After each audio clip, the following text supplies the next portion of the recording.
আসসালামু আলাইকুম এভরিওয়ান। আশা করি সকলে ভালো আছেন। আজকে আমি আপনাদেরকে দেখাবো এই যে একটা পাইপ আছে আপনাদের সামনে। এই যে একটা 16 ইঞ্চির এলবো, এরপরে একটা ছোট একটা পাইপ। হ্যাঁ, এটা আমরা কিভাবে ফিট আপ দিচ্ছি ড্রয়িং দেখে। আশা করি আমি আপনাদেরকে এই ভিডিওটা ড্রয়িংয়ে দেখাবো।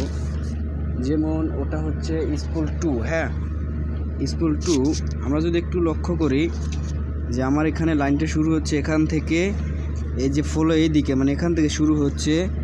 এই যে এখানে একটা ক্রস আছে, মানে এলবো 16 ইঞ্চি লাইন। আমরা লাইন কীভাবে বুঝবো? এই যে দেখেন এনপিএস 16 ইঞ্চির লাইন। এখানে স্পুল 1 খালাস, এর শেষ হয়ে গেছে আর কি। স্পুল 2তে আছে কি একটা পাইপ আছে, এরপর একটা এলবো আছে। ঠিক আছে, এই যে আপনাদের মাঝে আমি দেখাচ্ছি।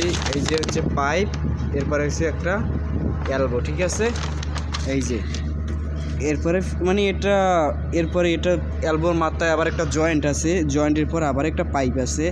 ঠিক আছে, যেহেতু আমাদের ওয়ার্কশপে কাজ করি, ওয়ার্কশপ থেকে জয়েন্ট হলে এরপরে আবার ফিট আপ দিব। ঠিক আছে, ওকে, সকলে ভালো থাকবেন বন্ধু। আসসালামু আলাইকুম।